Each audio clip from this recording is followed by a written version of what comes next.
Liu Ruyan disiksa oleh laki-laki pembuli hingga kehilangan setengah nyawanya. Akulah yang menyelamatkannya. Laki-laki pembuli itu dihukum penjara. Setelah keluar penjara, dia dibalas dendam hingga wajahnya rusak. Liu Ruyan mengetahui itu dan tanpa ekspresi. Kemudian dia menjadi bintang puncak yang dipuja banyak orang di dunia musik. Dalam konser, dia dengan penuh kasih melamar aku.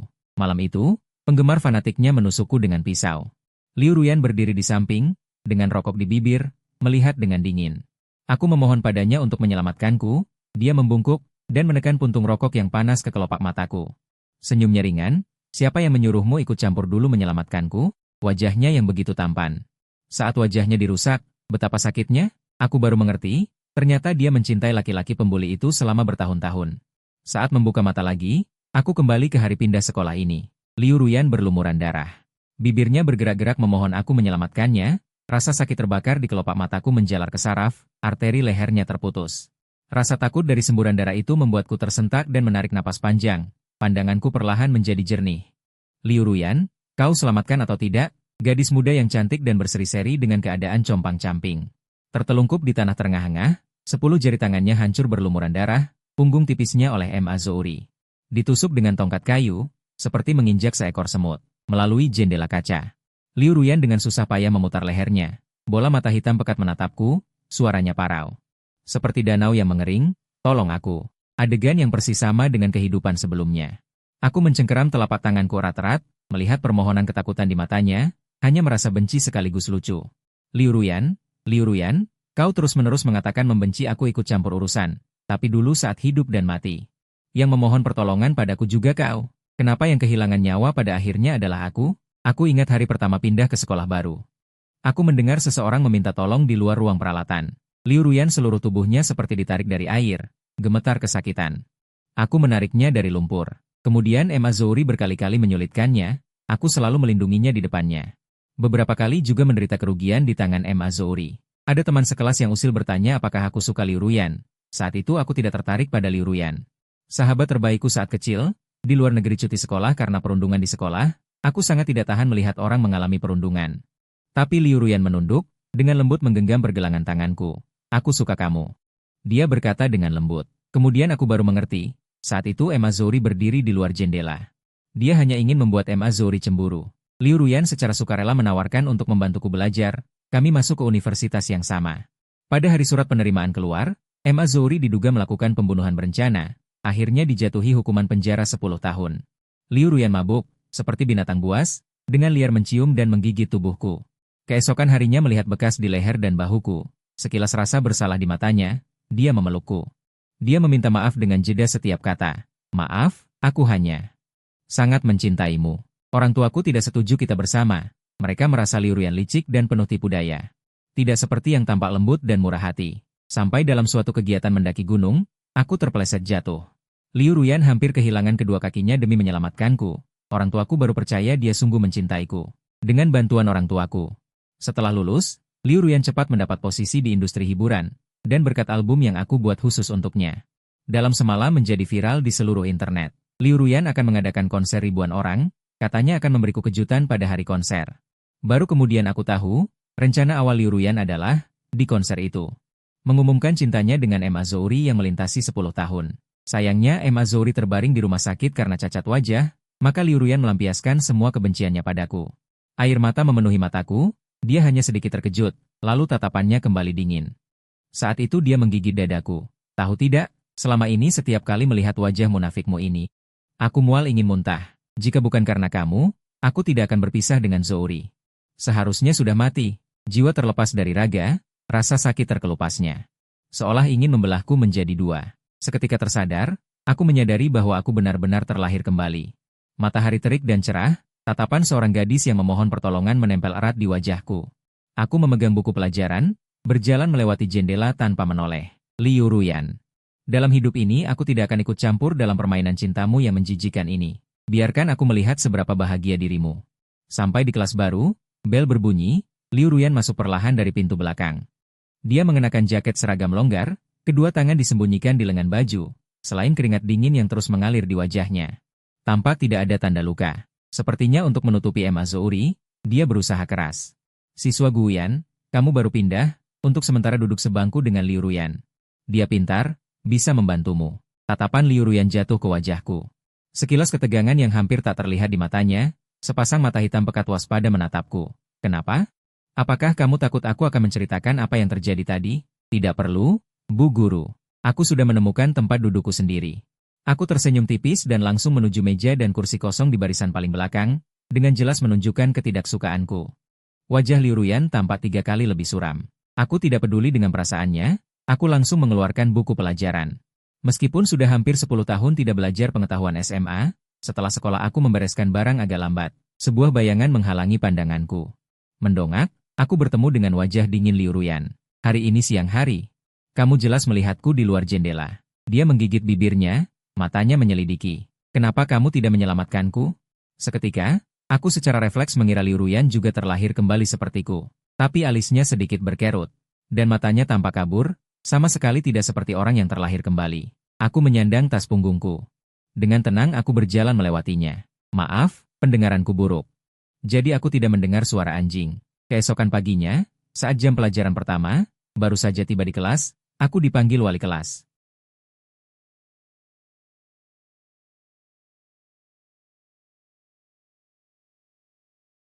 Tapi sebelum dia sempat bicara, Ibu Liu Ruyan dengan wajah kehitaman menerjang ke arahku, dan dengan keras menampar wajahku.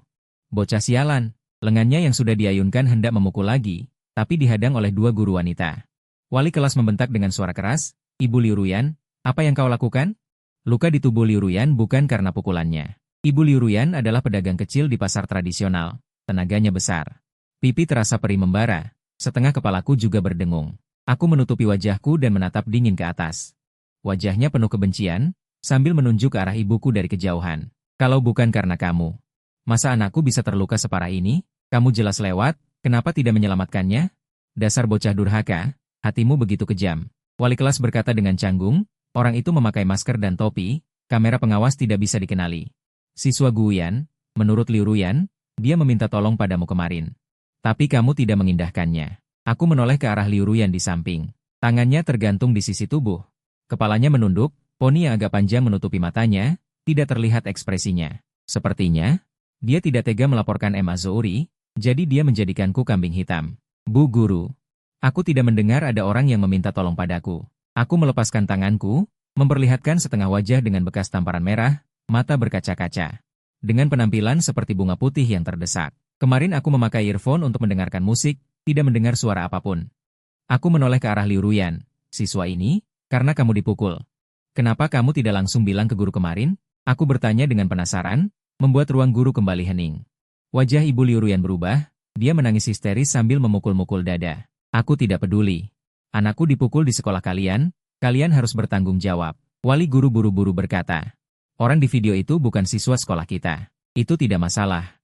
Aku mengeluarkan ponselku, laporkan ke polisi. Biarkan polisi yang menangani. Jangan lapor polisi. Liu Ruyan yang selama ini diam tiba-tiba bersuara. Aku terluka karena ketidakhati-hatianku sendiri. Tidak ada hubungannya dengan orang lain. Dia mengatupkan giginya. Bu, diamlah. Liu Ruyan berbalik dan membentak ibunya, lalu membungkuk dalam-dalam kepada wali kelas. Sampai di sini saja masalah ini. Kemudian dia menatapku dengan tajam. Siswa Guyan, terima kasih atas niat baikmu. Tidak usah repot-repot melaporkan polisi untukku. Siapa bilang aku mau melaporkan polisi untukmu? Aku menekan nomor. Dan berkata ke telepon, Paman Chen, polisi, ada teroris yang menyerang siswa di sekolah. Dasar keparat, Ibu Liu Ruyan memerah padam, hendak merebut ponselku. Dengan mudah aku menghindarinya. Guru yang sedang minum teh di samping menasihati, apa tidak terlalu berlebihan melaporkan ke polisi? Apa tidak bisa diselesaikan secara damai? Aku tersenyum tipis. Bu Guru, menurutku lebih baik lapor polisi.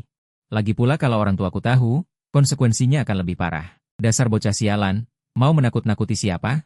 Ibu Liu Ruyan memekik dan mengumpat, ditegur keras oleh wali kelas 2 kali, tapi dia tetap ngotot. Ibu Liu Ruyan, sebaiknya ibu minta maaf. Wali kelas menghela napas seperti sudah tidak tahan lagi. Tanah tempat ibu berjualan di seluruh pasar tradisional adalah milik keluarga siswa Guyan. Wanita itu seperti bebek yang dicekik lehernya. Wajahnya pucat pasi, tidak bisa berkata-kata. Liu Ruyan melirik ke samping. Dia diam-diam menatapku. Ibu Liu Ruyan ditahan selama 5 hari. Seperti burung puyuh yang menarik lehernya, digiring ke mobil polisi. Di kehidupan sebelumnya, aku melapor polisi di luar ruang peralatan, polisi yang datang menyelamatkan Liu Ruyan. Ibu Liu Ruyan tidak muncul. Setelah tahu bahwa seluruh pasar tradisional adalah milik keluargaku, dia secara khusus mencegatku di pintu gerbang sekolah. Memegang tanganku, sambil memanggil, anak baik, dengan ramah. Baru kemudian aku tahu. Sebenarnya dia sudah lama tahu siapa anak laki-laki yang menindas putrinya, hanya saja dia tidak punya muka untuk membongkarnya. Pertengkaran berakhir. Aku kembali ke kelas untuk melanjutkan pelajaran. Waktu istirahat besar. Siswa-siswi lain berlari pagi di lapangan. Liu Ruyan membawa tas plastik, berjalan ke mejaku. Dia mengeluarkan obat gosok, susu, roti, dan juga susu, satu persatu. Tentang kejadian hari ini, aku minta maaf. Sepertinya kamu belum sarapan tadi pagi. Aku diam menatapnya. Sudah selesai bicara, dia menggigit bibirnya. Matanya tampak sedikit bingung. Aku berkata dengan datar, kamu sangat membenciku. Kenapa? Aku menatapnya tanpa bicara. Dia ikut diam beberapa saat. Seperti sangat terluka, dia berbalik perlahan pergi. Sosoknya, barang-barang di dalam tas plastik itu, semua kubuang ke tempat sampah. Dia menghentikan langkahnya. Tidak menoleh. Setelah kelas malam usai, aku menolak jemputan supir. Berjalan perlahan di sepanjang jalan, menikmati angin malam. Sebuah suara yang familiar menyeruak masuk ke telingaku. Liu Ruyan, kau cukup penurut ya, tidak melaporkanku. Katakan, hadiah apa yang kau mau? Suara M.A. Zouri. Di malam yang sunyi terasa sangat, dia didorong oleh Liu Ruyan ke tiang lampu jalan, dia dengan keras mencoba merebut. Rokok yang dijepit M.A. Zouri di mulut, ikut tersingkir, malah ditampar oleh M.A. Zouri hingga wajahnya. Wajahnya miring ke samping karena tamparan. Kau pikir kau siapa? Berani mengatur urusanku? Beberapa saat kemudian, M.A. Zouri terkekeh sendiri, menunduk. Bibirnya menyentuh rambutnya. Bukankah kau bilang bisa membantuku mendapatkan tanah di pasar sayur? Setelah berhasil, aku setuju untuk tidur denganmu. Bagaimana? Liu Ruyan menggenggam ratasnya, tidak bicara. Aku menahan perut yang mual. Saat berdiri, hanya terdengar seruan kaget dari M.A. Zouri. Liu Ruyan mencengkeram kerah bajunya. Tatapannya dalam, napasnya menghantam, lalu menciumnya dengan keras. M.A. Zouri awalnya berusaha mendorongnya. Bahkan menamparnya beberapa kali, tapi di bawah serangan gencar Liu Ruyan, suasananya perlahan berubah. Keduanya berciuman penuh gairah di bawah sinar bulan. Jejak air basah menjalin benang mesra di antara bibir mereka.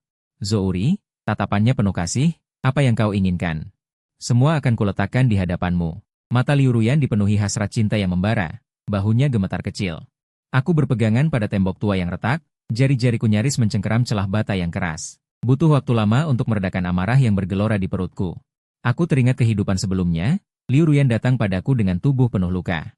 Gadis yang dulunya penuh luka di wajah itu menunduk, suaranya serak, Guyan. Bisakah kau membantuku sekali lagi? Dia ingin sebuah ruko untuk berbisnis, katanya dia setiap hari memakai seragam sekolah yang sudah luntur. Seragam yang luntur, keadaan keluarga yang miskin. Aku pikir dia ingin mencari tempat untuk ibunya yang berjualan. Hati yang lembut membuatku menyetujuinya, bahkan aku menjaga harga dirinya. Aku menitipkannya pada orang lain untuk diurus. Misteri dua kehidupan ini akhirnya terungkap saat ini. Ternyata yang ia kasihani bukanlah ibunya yang berjualan di bawah terik matahari dan hujan angin, melainkan kekasih hatinya, M.A. Zouri. Liu Ruyan bilang dia membenciku karena menghalangi cintanya. Dengan M.A. Zouri, jadi dia balas dendam. Tapi bahkan sebelum aku mendekatinya, dia sudah berkali-kali memanfaatkanku tanpa rasa bersalah. Sejak awal, dia adalah serigala yang hidup dari menggerogoti kehidupan orang lain. Melihat keduanya yang kembali berpelukan, aku perlahan mengepalkan telapak tanganku. Mendekati ujian masuk perguruan tinggi, aku memfokuskan seluruh pikiranku pada belajar. Sudah terlalu lama lulus. Beberapa mata pelajaran yang pengetahuannya terlupakan, harus dikejar dengan cepat agar bisa tertutupi. Setiap pulang sekolah, Liu Ruyan selalu pertama yang berlari keluar kelas, langsung menuju pintu gerbang SMK seberang, bergelayutan dengan seorang laki-laki. Mesra tak jelas. Beberapa hari berturut-turut dia tidak datang ke kelas malam. Saat pelajaran siang pun, dia tampak seperti belum bangun tidur. Liu Ruyan ditegur guru beberapa kali. Ekspresinya tenang. Dia berdiri dengan acuh tak acuh.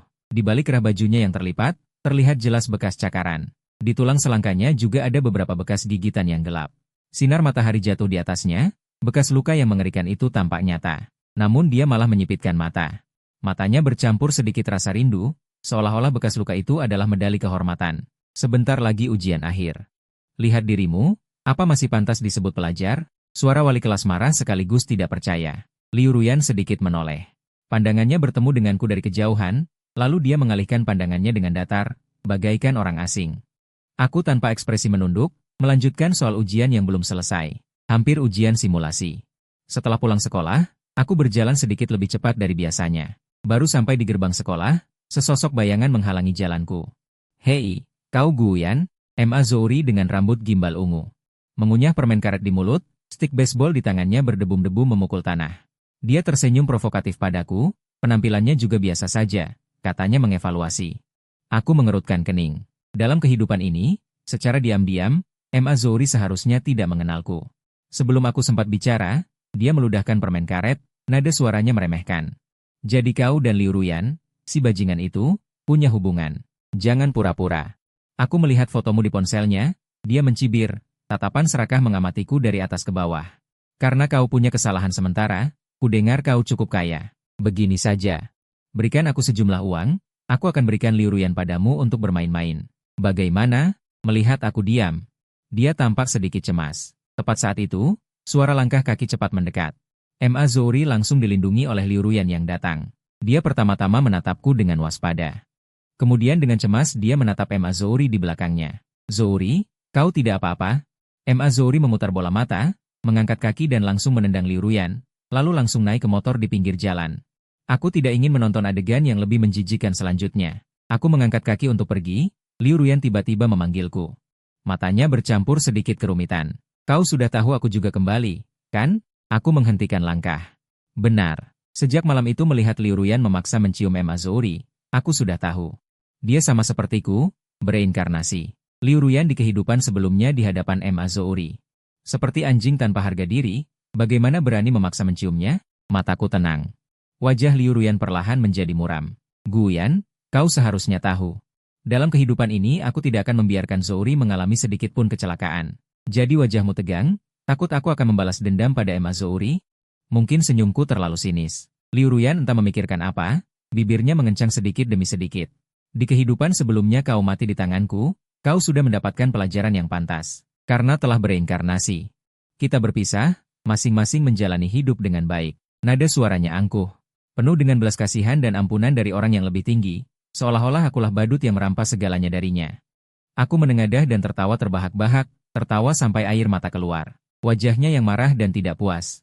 Seolah-olah aku musuh bebuyutannya. Tapi aku ingat di kehidupan sebelumnya jatuh dari tebing, untuk melindungiku. Kakinya patah. Meski begitu, dia merangkak dan memelukku. Setiap kali aku sakit, dia panik luar biasa, dengan canggung mengelus rambutku. Mungkin bukan dia yang berubah. Pelajaran apa yang kudapat? Pelajaran memelihara binatang yang membalas kebaikan dengan kejahatan? Aku menepis pikiran itu. Kau begitu mencintai M.A. Zouri? Dulu dia sangat ingin menjualmu padaku. Sayangnya aku tidak pernah mendaur ulang sampah berbahaya. Tanpa filter kehidupan sebelumnya, aku baru menyadari Liu Ruyan hanyalah badut murahan yang menyedihkan. Melihatnya marah tapi tidak berdaya, sungguh memuaskan. Tapi ini masih jauh dari cukup.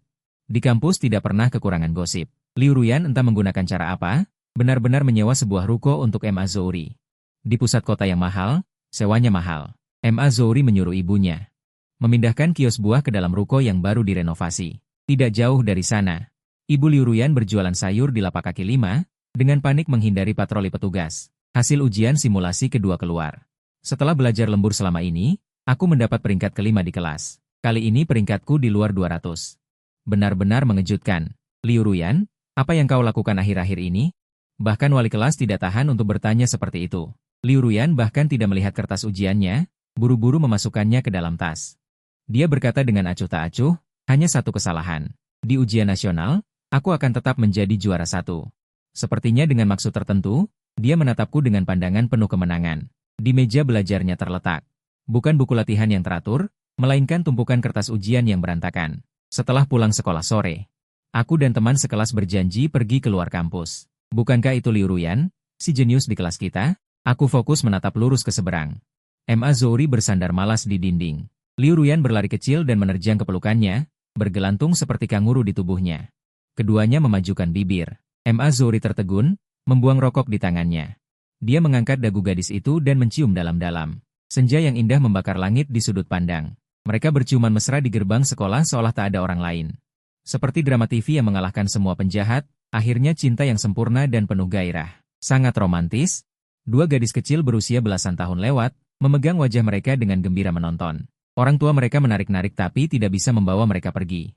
Teman yang menggandengku awalnya juga bersemangat. Suara di telinga tiba-tiba penuh kebingungan. Menunjuk Ma Zouri yang berpenampilan menonjol. Di kerumunan seseorang bergumam pelan, bukankah dia punya pacar? Di antrean membeli kue tangan ada siswa dari Zigao. Menunjuk Liu Ruyan dengan tak percaya dan bertanya padaku, dari sekolahmu? Wow, berani sekali ya. Berani rebut pacar dengan bintang sekolah kami? Mencari mati, katanya sambil menggigit kue tangan. Menggeleng lagi. Berani main-main dengan Ma Zouri, dia orang yang kejam. Mereka bergosip tanpa henti. Aku tiba-tiba teringat kehidupan sebelumnya. Ma Zouri punya pacar di sekolah menengah atas. Namanya Xiang Zoutian, setengah preman dan cukup terkenal di beberapa jalan sekitarnya. Tapi dia sangat genit. Selain Ma Zouri, dia sering menggoda cowok-cowok lain. Ma Zouri tidak berani marah pada Xiang Zoutian, jadi dia melampiaskan amarahnya pada cowok-cowok itu. Kemudian Xiang Zoutian tertarik pada teman sekamar Ma Zouri.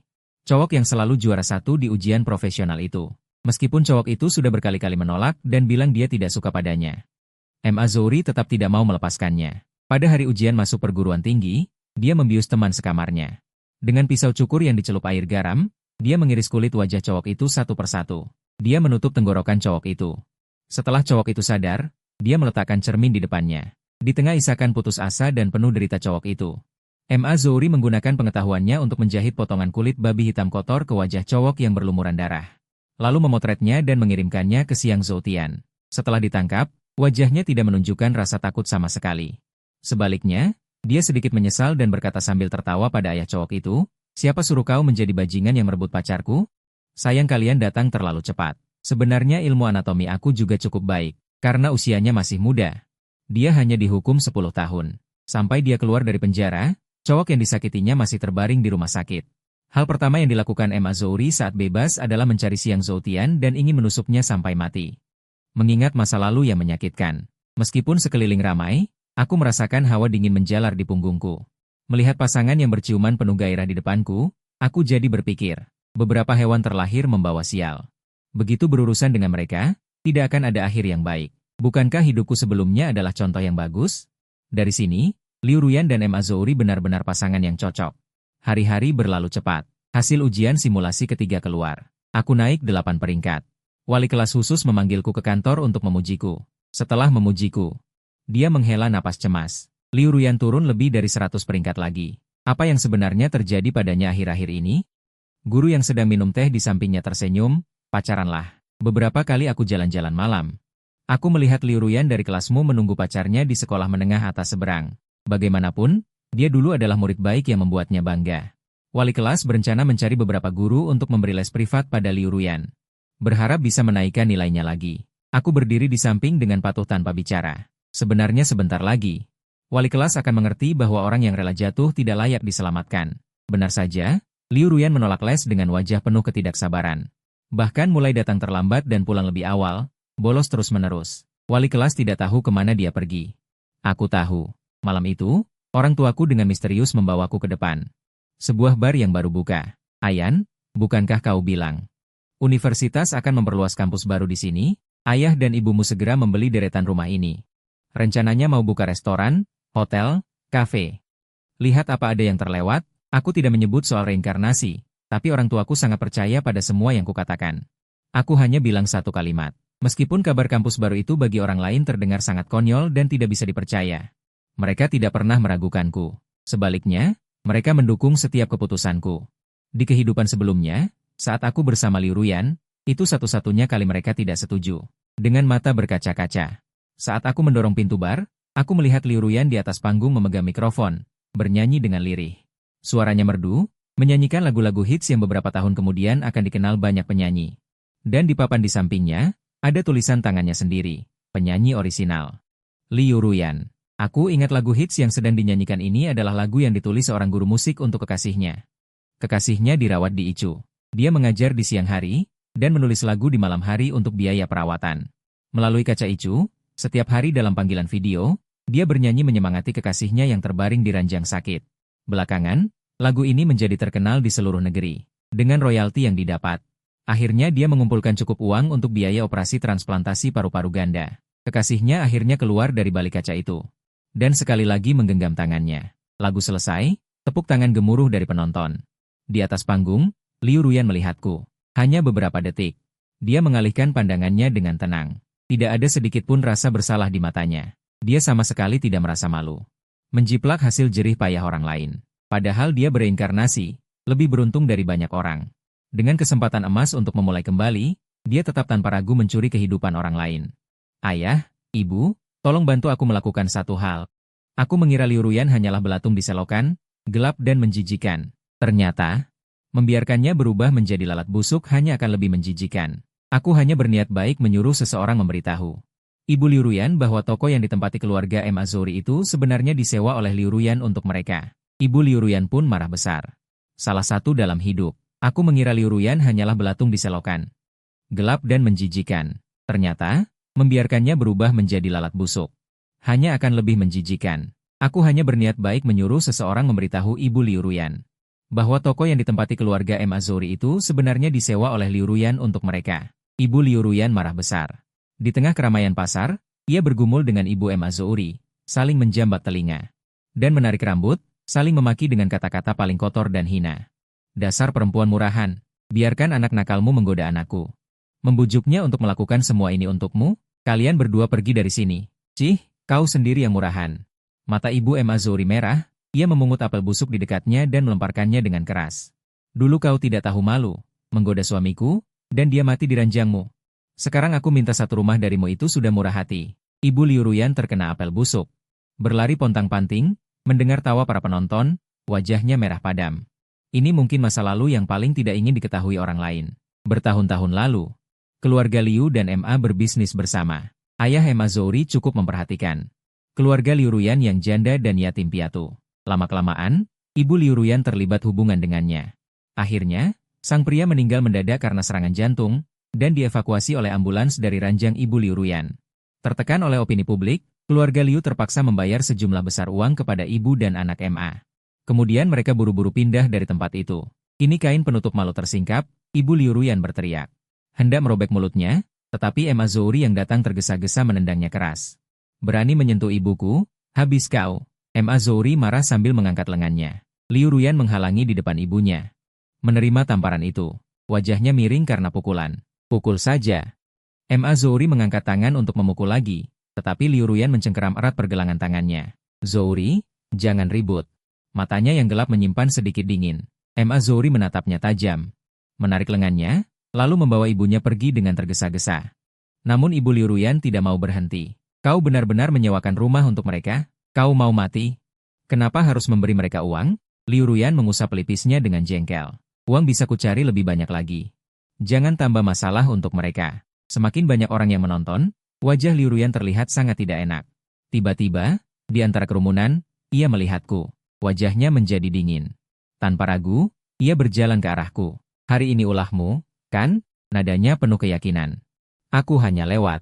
Ia tidak percaya. Kau juga datang menertawakanku, katanya sambil menggeretakkan gigi. Kau pikir aku akan menyesal? Aku memegang bubble tea, mengangkat alis, dan tidak berkata apa-apa. Ada kilasan kelabu di matanya. Aku tidak menyesal. Asal bisa memiliki Zouri kembali. Aku rela melakukan apapun.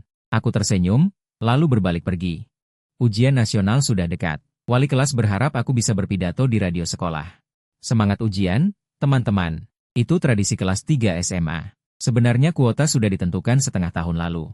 Yaitu Liu Ruyan. Namun Liu Ruyan yang sekarang. Wali kelas menggeleng dan mendesah. Lalu menatapku dengan penuh harap. Kemajuanmu semester ini sudah terlihat oleh semua orang. Para guru sepakat tidak ada yang lebih cocok darimu. Aku menerima tugas itu dan keluar kantor. Berpapasan dengan Liu Ruyan. Ia sudah lama tidak muncul di sekolah. Kali ini mungkin untuk mengambil kartu ujian. Semua orang sibuk dengan persiapan ujian yang ketat, bahkan waktu ke toilet pun digunakan untuk menghafal beberapa kata. Tak ada yang peduli lagi dengan kisah cinta romantis Liu Ruyan. Ia menghalangi jalanku, mencemooh dengan dingin, mengambil kesempatanku. Senang? Ya, aku menatapnya heran. Siapa yang mau melihat? Mantan juara kelas yang kini jadi siswa paling buntung berbagi pengalaman belajar? Cepat ujian sajalah, semua orang tidak ingin terkena sial. Setelah aku bicara, wajah Liu Ruyan tampak berubah sekejap, tapi cepat kembali. Kesikap penuh percaya diri. Ia merendahkan suara, bagaimanapun. Ujian nasional pasti aku juara satu lagi, aku mengalahkan Song Jian.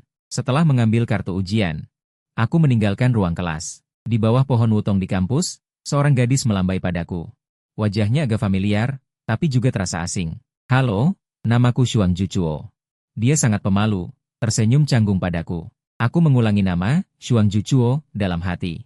Aku segera ingat, ini adalah orang yang pernah dibuli oleh M. Azuri. Aku mengalihkan pikiranku. Pandanganku tertuju padanya, menatap lurus. Kamu? Aku sedikit bingung. Setelah, aku langsung mencari tahu tentangnya. Xuang Juchuo sudah pindah sekolah. Aku pindah lagi, kata teman sekelas. Beberapa waktu lalu ada cowok bernama Guyan yang mencariku. Dia tampak malu.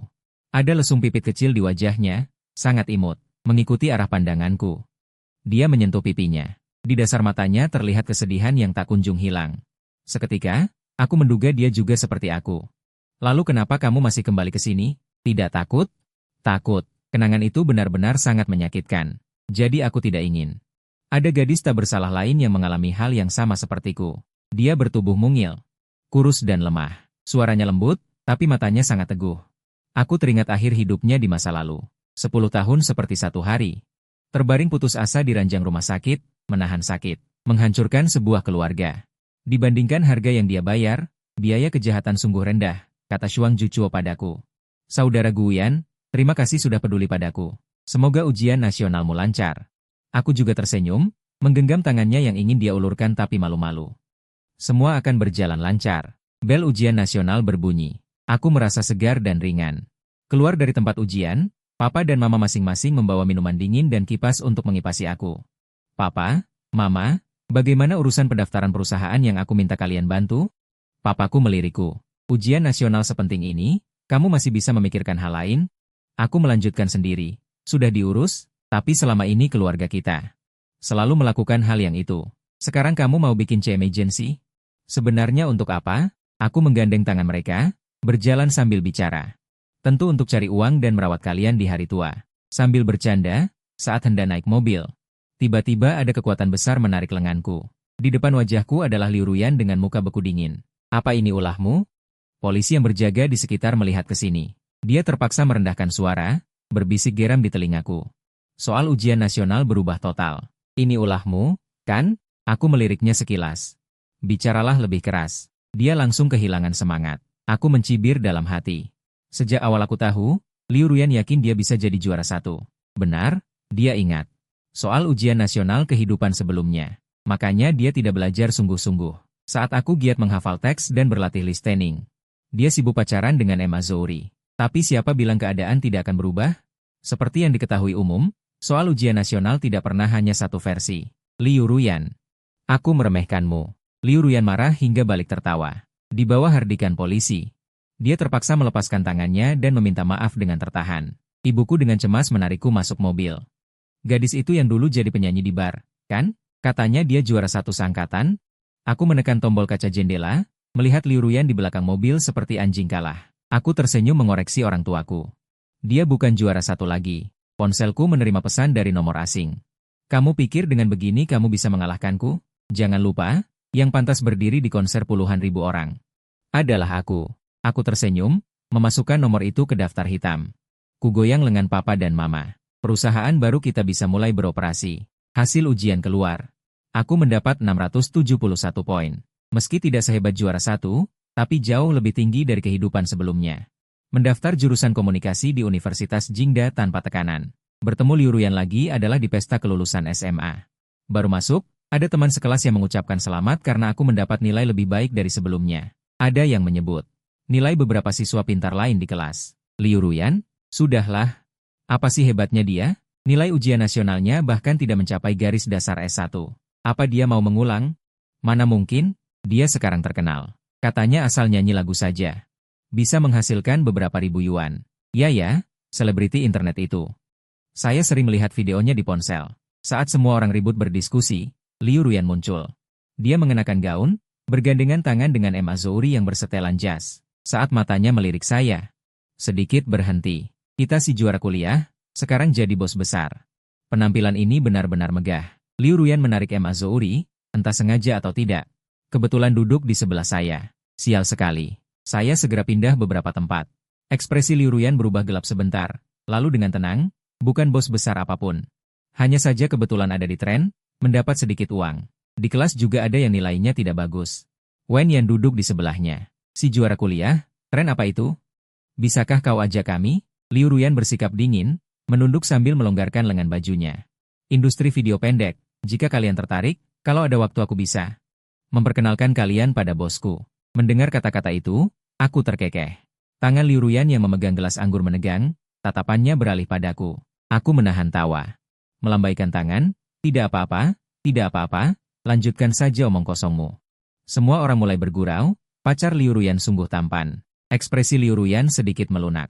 Dengan lembut dan penuh perhatian, ia menyuapi Emma Zouri. Teman perempuan di sampingku mencibir, penuh rasa jijik. Pacar macam apa? Aku dengar dari teman di SMK kejuruan, Emma Zouri belum putus dengan si bunga kampus. Liu Ruyan sungguh menyedihkan, dipermainkan oleh Emma Zouri. Aku tersenyum. Orang yang rela merendahkan diri tak pantas mendapat simpati. Ruangan terasa pengap, aku membawa jus keluar untuk mencari udara segar. Liu Ruyan entah kapan mengikutinya, wajahnya memperlihatkan kerapuhan dan kelelahan yang sulit diungkapkan. Guyan, apakah kau begitu membenciku? Dia menatap mataku dengan tajam. Seolah ingin membaca dari wajahku sedikit pun rasa cinta dan keengganan untuk berpisah dengannya. Aku dengan tenang mengangguk ke arah belakangnya. Pacarmu datang. Liu Ruyan melirik sekilas. Sebuah tamparan keras mendarat di pipi kirinya. Kamu bilang pergi ke toilet, ternyata di luar kamu menggoda pria lain. Emma Zouri berteriak. Anggur merah dalam gelas anggur itu ditumpahkannya seluruhnya ke wajah Liu Ruyan. Liu Ruyan, kau benar-benar bajingan. Masih tidak bisa melupakannya, kan? Sudah kuduga. Emma Zouri dengan wajah bengis ke arahku. Aku sudah menghindar ke samping, bersembunyi di belakang pelayan. Emma Zouri, apa kau sudah cukup gila? Liu Ruyan mengangkat tangannya, perlahan menyeka noda anggur merah yang memalukan di wajahnya. Tangan yang lain mencengkeram erat pergelangan tangan Emma Zouri, sekilas kilatan kejam di matanya. Setelah bertemu tatapanku yang menonton, ekspresinya membeku, lalu menarik Emma Zouri ke belakangnya. Satu demi satu, ia membungkuk di belakang Emma Zouri, suaranya lembut dan penuh kasih. Zouri, yang baik, jangan bermain-main denganku. Beberapa siswa yang keluar dari pintu.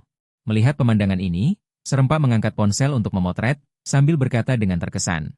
Siswa jenius kita, benar-benar pecinta sejati. Akhir Agustus aku mendaftar di Universitas Jing, memulai kehidupan kampus yang menegangkan dan penuh harapan. Kadang dari mulut teman lama, aku mendengar kabar terbaru Liu Ruyan. Ia menjadi penyanyi terkenal lokal di internet. Setiap hari hanya dengan bernyanyi di bar, ada banyak orang yang membuat tempat itu penuh sesak. Ia dijuluki jenius musik. Sekejap ia bersinar tanpa batas, aku sampai gera menggertakkan gigi. Oktober, aroma osmanthus emas semerbak. Shuang Juchuo memberiku kabar baik, jaring bisa ditarik. Sekejap, terlihat siswa laki-laki kelas atas. Video perundungan terhadap teman sekelas menjadi trending di internet. Gadis-gadis yang dirundung. Semuanya di-blur, wajah pelaku kekerasan terlihat jelas di depan kamera. Ia menggunakan sepatu es untuk menginjak keras dada lembut gadis itu, menarik rambut gadis itu. Mendorongnya ke dalam toilet, memaksa gadis itu telanjang sendiri dan mengaku sebagai anjing betina. Memaksa gadis itu memakan sisa makanan anjing liar sekolah. Total gadis korban ada 19. Sebanyak 40 video. Video-video ini direkam secara diam-diam oleh banyak orang. Shuang Juchuo mendesah pelan, suaranya gemetar tak tertahankan, namun memiliki kekuatan yang sangat teguh. Aku satu orang yang tak berarti, masih ada ribuan lainnya yang akan menyelamatkanku dari api dan air. Siswi Guyan, karena sudah meraih kesempatan, jangan biarkan dia bangkit kembali. Aku diam-diam menutup laptop. Tenang saja, sudah lama aku menunggu hari ini. Tahun ini, industri video pendek belum sepenuhnya bangkit, persaingan tidak seketat di masa depan. Liu Ruyan tahu bahwa media sosial akan menjadi pohon uang yang tak pernah padam. Namun dia tidak tahu cara membangun personal branding, cara mengelola. Untuk memonetisasi konten, di balik layar, aku selalu diam-diam mendukungnya. Dia hanya perlu berlatih bernyanyi, memegang mikrofon di depan kamera, menyanyikan lagu dengan penuh perasaan. Maka ia akan menuai banyak pujian. Dia sama sekali tidak mengerti kerja keras di balik layar. Dia tidak pernah jenius, akulah yang membuatnya menjadi bintang. Kali ini aku merencanakan lebih awal. Jauh sebelum dia, aku sudah mendirikan perusahaan, membangun jaringan media sosialku sendiri. Opinion leader tersebar di berbagai industri. Liu Ruyan akan segera melihat bahwa semua akun media sosial dari perusahaan yang sama, pada waktu yang sama, membagikan ulang video anti perundungan di sekolah, mengarahkan opini publik tepat ke jantung hati yang paling dicintainya. Liu Ruyan begitu mencintai Emma Zouri, mana mungkin dia diam saja? Tidak lama kemudian, Shuang Juchuo memberitahuku, Emma Zouri sudah gila, dinyatakan memiliki gangguan mental. Tidak bertanggung jawab secara pidana. Dia sudah bersiap bukan hanya itu. Setelah mendengar kabar itu, suara Shuang Juchuo lesu. Apa kita tidak bisa berbuat apa-apa padanya? Mana mungkin. Aku menyuruhnya menunggu sebentar, biarkan opini publik memanas. Segera. Sebuah postingan di forum meledak di internet. Postingan itu menyebutkan nama secara langsung. Penyanyi internet Liu Ruyan adalah pacar si pelaku perundungan. Beruntung Liu Ruyan suka mengunggah video kapanpun dan dimanapun. Di akunnya, video Emma Zouri mudah ditemukan. Teman-teman SMA juga sangat membantu. Satu persatu berkomentar dan membocorkan, terus-menerus memamerkan foto-foto mesra mereka berdua. Di depan gerbang sekolah, di lorong, di gang yang terbengkalai. Semua tindakan pamer kemesraan yang dulu mencolok, kini menjadi beban panas yang tak bisa dia lepaskan. Semua akun media sosial publik Liu Ruyan diserbu.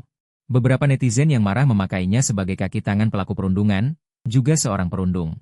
Bar tempat Liu Ruyan bernyanyi dikepung, pekerjaannya terpaksa dihentikan.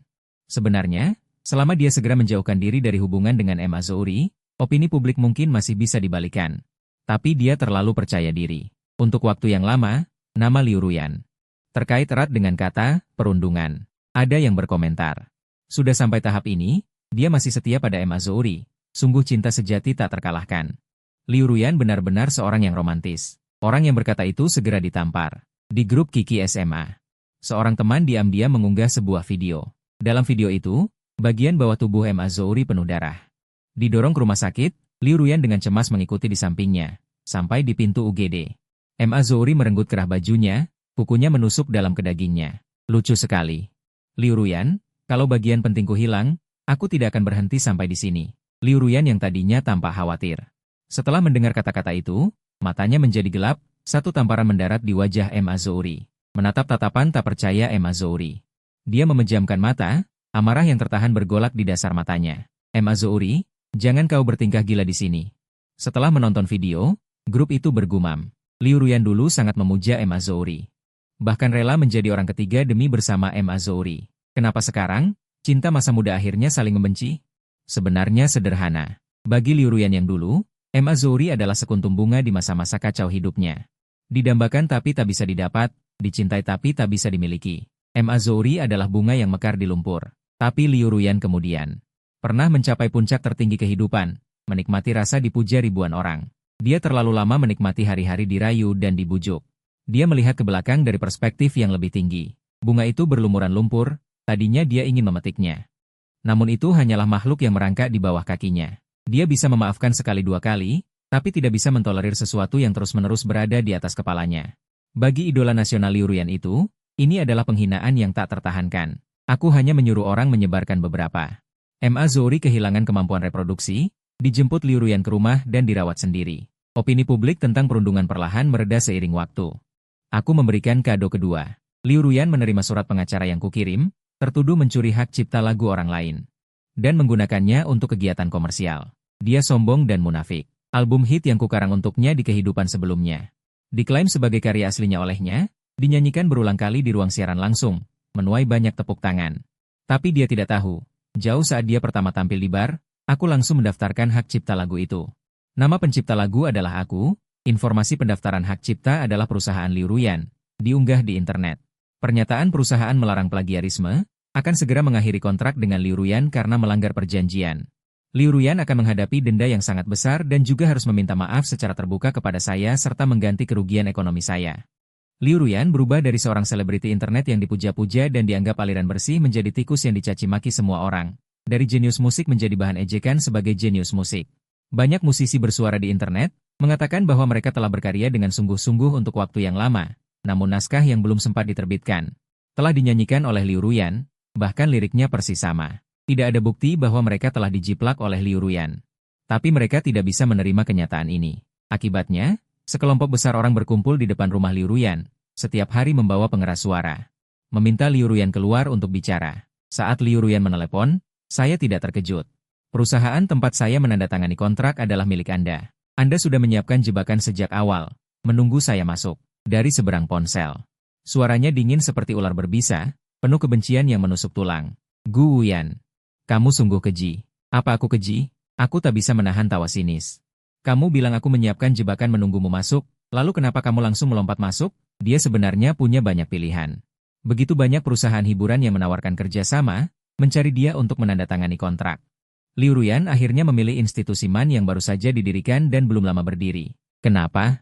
Karena hanya perusahaan ini yang menjanjikan 80% keuntungan untuknya, Meskipun dalam kontrak jelas tertulis, begitu terlibat plagiarisme, akan menghadapi ganti rugi besar. Dia tetap menandatangani namanya tanpa ragu. Liu Ruyan dan Ma Zouri, pada dasarnya, adalah orang yang sama. Hanya satu kata, serakah. Yang satu menginginkan lebih, mengincar yang lain, ingin semuanya. Begitu keserakahan tidak terpuaskan, mereka membenci langit dan bumi, membenci semua orang yang pernah membantu mereka. Tapi tidak pernah merenungkan diri sendiri. Liu Ruyan, nikmatilah. Aku jamin setiap hari ke depan, kamu akan menjalani hari-hari yang sangat berat. Denda bernilai puluhan juta, bahkan jika Liu Ruyan kehilangan seluruh hartanya, juga tidak mampu membayarnya. Dia membawa lagu itu, ingin menjualnya kepada perusahaan rekaman. Semuanya ditolak. Tidak ada yang berani mengambil risiko membeli barang curian. Penagih utang datang menagih uang. Dinding rumah keluarga Liu penuh dengan tulisan darah ayam, bayar utang. Pintu besi dikunci rapat-rapat, ada kotoran di pintu, bau busuk terasa sebelum mendekat. Tetangga satu gedung memotret foto Liu Ruyan, matanya kosong. Mengenakan hoodie, menunduk, turun untuk membuang sampah. Matanya hitam pekat. Seperti dua lubang tak berdasar yang dalam. Dia kini jatuh miskin, Ma Zouri tentu saja meninggalkannya. Kudengar dia kembali menjalin hubungan tidak jelas dengan si cantik kampus dari sekolah kejuruan. Apakah Liu Ruyan tidak marah? Ada teman sekelas yang bertanya di grup. Dia memang pernah mencari Ma Zouri, tapi akhirnya dipukuli oleh si cantik kampus. Bersama orang-orangnya, hampir separuh nyawanya hilang. Tapi kudengar setelah lukanya sembuh, dia mulai mengejar. Di belakang Ma Zouri lagi. Ceka-ceka, siswa pintar di kelas kita ternyata sangat setia. Setia? Aku menghubungi Ma Zouri, memberinya hadiah ketiga. Hadiah yang dibelikan Liu Ruyan untuknya. Asuransi kecelakaan jiwa senilai lebih dari 8 juta yuan, dengan penerima manfaat, Liu Ruyan.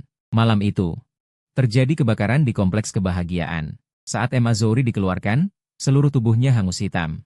Di leher ada luka yang sudah mengering dan retak, memotong arteri. Liu Ruyan, dengan luka di sekujur tubuh, digiring turun oleh polisi. Kulit yang terbuka, penuh goresan berdarah. Lampu kilat menyala, orang-orang yang melihat mengabadikan. Gambar mantan selebriti internet ini yang jatuh menjadi pembunuh. Liu Ruyan diam sepanjang jalan. Sampai dia melihatku berdiri di antara kerumunan. Dia sedikit mengangkat kepalanya, wajahnya penuh percikan darah Ma Zouri. Dengan ekspresi tenang dia berkata padaku, aku tidak salah. Guyan, dia sedikit menyunggingkan bibir, menunjukkan senyum tipis. Kamu tahu. Bahkan tanpaku, dia ditakdirkan mati tidak wajar. Aku juga tersenyum padanya. Meniup napas lembut, seolah di kehampaan, sebuah lilin padam di depan mata. Di bulan Desember yang dingin, uap napas yang diembuskan cepat hilang ditiup angin. Liu Ruyan, kemarin adalah ulang tahunmu yang ke-18. Selamat ulang tahun. Kejahatan pembunuhan berencana, kejahatan pembakaran, dihukum gabungan. Karena sudah berusia 18 tahun, Liu Ruyan dijatuhi hukuman mati. Dia bilang di penjara ingin bertemu aku. Aku tidak peduli. Sebelum eksekusi, dia menulis surat untukku. Dari penjara dikatakan boleh dikirimkan padaku, tapi aku menolak. Pacar Ma Zouri, Xiang Zongtian. Konon katanya aku tidak salah. Aku berkelahi dengan gadis nakal, dan anak dalam perutku keguguran.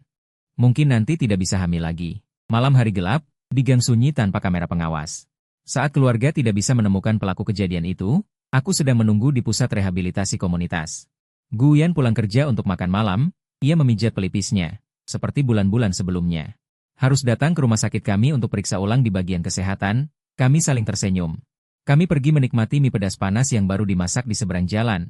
Beberapa waktu kemudian, terjadi insiden di pasar sayur. Ada seorang pedagang sayur yang buang air kecil ke dalam buah-buahan di toko buah. Karena dicurigai melakukan peracunan, ia dijatuhi hukuman penjara. Untungnya terdeteksi tepat waktu. Tidak ada korban jiwa, orang tuaku menatapku seolah ingin bicara tapi ragu. Pelaku peracunan itu adalah Ibu Liu Ruyan. Beberapa waktu lalu kau meminta Paman Sang untuk mengawasi pasar sayur. Apakah ini ada hubungannya? Aku tersenyum dan menggelengkan kepala. Tidak semua orang yang diberi pisau bisa berpikir untuk membunuh. Ibu Liu Ruyan melakukan kejahatan. Apa hubungannya denganku? Melihatku menggeleng. Orang tuaku lega, mereka menepuk pundakku, jangan terlalu banyak berpikir. Jangan simpan semuanya sendirian, ada ibu dan ayah yang menjagamu. Ya, aku punya orang tua yang mencintaiku. Saat akan pamit pulang ke sekolah, aku menerima paket anonim. Saat kubuka, isinya hanya selembar kertas tipis. Sepertinya disobek dari buku catatan, tulisannya familiar, sedikit kaku, tanggal 16 Februari. Buku harian, akhir-akhir ini selalu bermimpi yang sama. Dalam mimpi ada seorang anak laki-laki bernama Guyan. Dia hangat, penuh semangat. Seperti seberkas cahaya yang menerangi diriku, menyembuhkan hidupku yang lembab dan gelap. Tapi dalam mimpi aku tidak pernah puas. Berkali-kali memanfaatkannya, menyakitinya, jika aku benar-benar bertemu dengan anak laki-laki seperti itu. Kupikir pasti aku akan mencintainya, menghargainya, bahkan jika harus mengorbankan nyawaku. 17 Februari. Pagi hari ini Emma Zouri lagi mencari pelampiasan. Saat diinjak ke tanah dan sulit bernapas, aku benar-benar melihat anak laki-laki dari mimpiku. Aku memohon pertolongan padanya, tapi tidak seperti dalam mimpi. Dia bahkan tidak melirikku sekilas. Seolah hidup matiku tidak berarti baginya, dia benar-benar bernama Guyan, sama seperti dalam mimpi. Tapi dalam mimpi dia sangat baik padaku. Kenapa? Kenapa? Masih ada beberapa paragraf panjang setelahnya. Aku malas membaca lebih lanjut, meremas kertas itu menjadi bola, dan membuangnya ke tempat sampah. Sampah? Seharusnya berada di tempat sampah. Guyan juga datang, dia mengambil cuti panjang. Berniat mengajakku bersantai melepaskan tekanan, matahari merah bersinar tinggi, menimbulkan riak emas, musim semi telah tiba.